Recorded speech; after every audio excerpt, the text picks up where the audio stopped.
conversar Aliás. ao vivo na Band News FM com o Paulo Pellegrino, 61 anos, publicitário, paciente em remissão completa de câncer depois desse tratamento inédito no Brasil. Ele gentilmente topou conversar com a gente. Paulo, muito obrigado por falar com a Band News FM. Eu queria saber como é que você recebeu essa notícia, o que você sentiu quando você viu aquela imagem impressionante dos exames que correram aí o país ontem, né, mostrando a diferença dos dois exames, quando você tinha ali as células do câncer e a outra imagem completamente limpa, sem aquelas manchas, né? Boa tarde. Boa tarde, eu queria dizer que é um prazer enorme falar com vocês aqui e saber que isso que eu estou falando para vocês, que eu tenho falado a muitos órgãos de imprensa, isso vai chegar no ouvido de muitas pessoas que não têm esperança nenhuma. A primeira coisa é isso, tá? A segunda coisa é que como é que eu recebi isso? Na verdade, eu confesso que a primeira vez que eu vi aquela imagem, vocês lembram que aquela imagem que foi postada pelo Dr. Wanderson na rede social dele, Dr. Wanderson que coordena esse projeto aqui no HC, no Hospital das Clínicas, né? Isso foi dia 24 de abril, tá? E a primeira imagem, que é a imagem dos meus tumores, todos, né, tomando meu corpo inteiro praticamente, aquela imagem é do dia 6 de março, né? E a infusão das células foi feita de 23 de março, quer dizer, quando as células do CAR-T-cell, que é essas células modificadas para atacar o câncer, foram infundidas no meu corpo novamente, vamos dizer assim, e aí começou o processo da cura, né? Então, quer dizer, o tempo que decorreu entre a cura e a infusão foi um tempo muito curto, realmente, e eu só tive a informação visual, ou seja, aquela imagem para poder ver no dia que o Dr. Wanderson postou, ou seja, no dia 24 de abril, mais ou menos isso, 24, 25 de abril, que ele postou. Até então eu não tinha ideia, eu não tinha a menor ideia, vocês não sabem, de que meu corpo e meu linfoma tinham chegado naquele nível.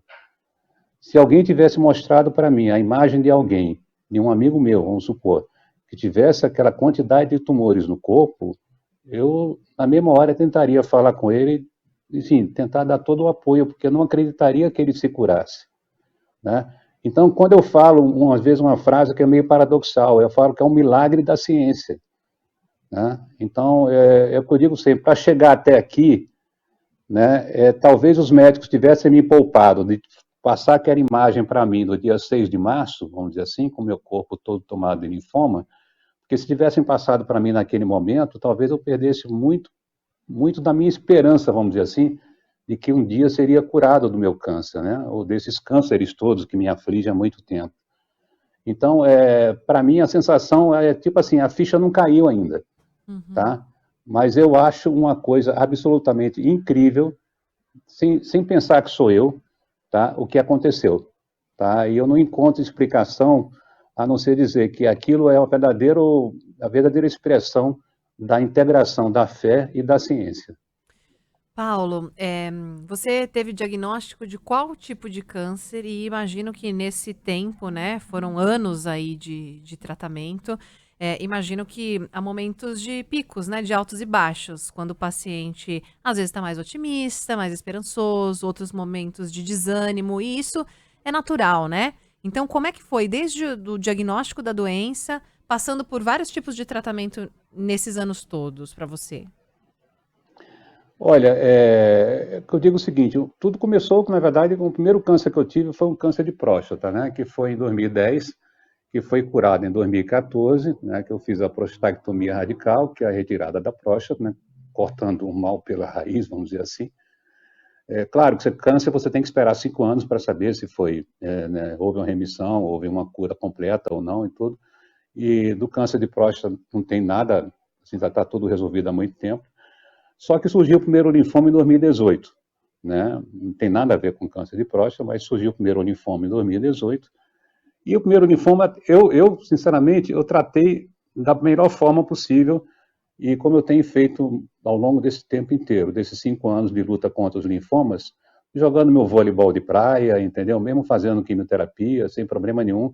Porque uma coisa que eu acho que é muito importante ressaltar é que você tem que trazer a rotina da sua vida para dentro da sua vida de doente, entendeu? Você está doente, você tem uma doença, tem que curar essa doença, tem que tratar essa doença, tem. Mas você não pode perder de vista que você tem uma rotina de vida, tá? Então, levava meu laptop para os hospitais da vida aí, lá em Niterói, em outros hospitais, sempre levei para poder fazer meu trabalho, fazer minhas coisas de casa, né, que eu trabalho em home office, né? Então, para mim foi muito importante tentar fazer o que eu fazia em casa, ou tentar fazer o que eu fazia em casa, dentro de um quarto de hospital, porque eu fiquei muito tempo internado, né, ao longo desses 5 anos. Então, eu tive o meu primeiro linfoma em 2018, como eu estava dizendo.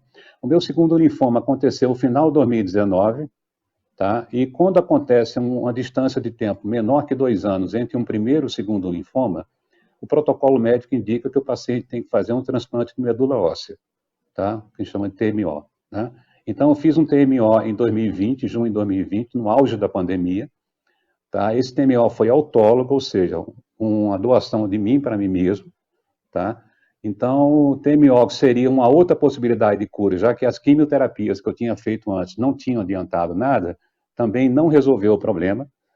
E aí o câncer voltou em outubro de 21, através de um PET scan que foi feito, foi diagnosticado uma série de tumores ali, e aí eu tive que fazer uma biópsia de altíssimo risco em janeiro de 22. Por quê? Porque a biópsia eu estava em risco de fazer porque as minhas plaquetas, que é aquele agente que é coagulante, aquela parte do sangue que, né, que é responsável pela coagulação do sangue, elas estavam muito baixas. Para vocês terem ideia, o índice mínimo de um adulto de plaquetas é de 150 mil. Eu estava com 3 mil de plaquetas e eu tinha que fazer uma biópsia. Por quê? Porque a biópsia que permitiria que eu soubesse o tipo de câncer que eu tinha, do terceiro câncer. Sem saber o tipo de câncer, como é que eu poderia tratar? Né? Como é que eu poderia fazer uma quimioterapia dirigida?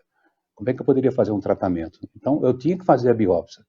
Então, os médicos ficaram entre a cruz e o pelourinho, ou seja, se eles não fizessem a biópsia, eles iam tratar o linfoma de uma forma paliativa, que eu estou sempre usando quimioterapia que já tinha se provado que era ineficaz.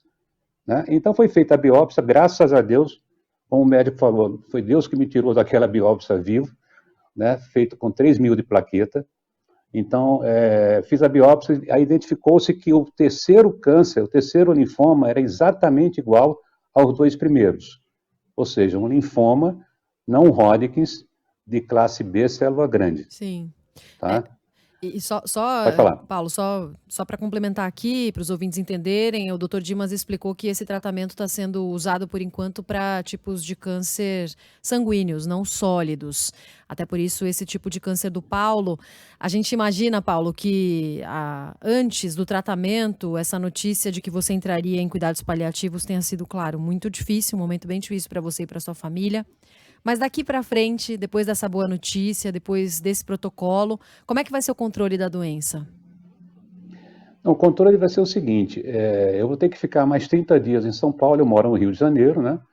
Então, eu moro lá em Niterói, então eu vou ficar 30 dias em São Paulo, eu tive alta do hospital, tá? Então, a partir dessa alta que eu tive agora, dia 28 passado, mais 30 dias em São Paulo, sob monitoramento, mais perto daqui do hospital, ou seja, eu estou hospedada no Airbnb aqui perto do HC, né, de São Paulo, e daqui eu tenho que ir a cada 3 vezes por semana, se eu não me engano, ou 2 vezes por semana, a consultas ou exames no próprio HC, né, para poder fazer esse monitoramento, esse acompanhamento, e ao mesmo tempo estar perto, porque se tiver alguma emergência, eu tenho que estar perto para correr, porque eu não tenho muito tempo, né? O tempo para nós, pacientes que são imunossuprimidos, ou que têm problemas parecidos com o meu, o tempo corre muito mais rápido do que para as pessoas que não têm isso, tá? Então, qualquer minuto de uma febre de 38 graus, por exemplo, que para vocês pode ser normal, qualquer minuto com essa febre, para mim, pode ser a questão entre a vida e a morte, né? Assim como também outros sintomas também, uma infecção, que isso, a febre pode detectar uma infecção, né? E ter uma infecção, para mim, é uma coisa muito grave. Então, eu tenho que correr. Diga, pode falar. Não, agora o tempo vai ser só de saúde, vamos mentalizar e a gente fica na torcida também, só para coisas boas, um tempo para aproveitar com a sua família, com pessoas que você ama, que estão próximas. E olha, os nossos ouvintes estão emocionados, viu, com o relato. A gente está muito feliz comemorando essa notícia, torcendo, né, para que só coisas boas venham. emocionada aqui, um beijo, estão mandando até os ouvintes beijo. Fique bem, confiamos na ciência, então a gente confia muito na sua recuperação total. Viva o SUS. Paulo, I love you é ótimo. Paulo Pellegrino, publicitário, paciente em remissão completa do câncer depois desse tratamento inédito no Brasil. Obrigada por compartilhar um pouquinho da sua história, né? Pela gentileza de nos atender e trazer esperança para tantos outros pacientes também. Fique bem, um super beijo para você e até uma próxima oportunidade.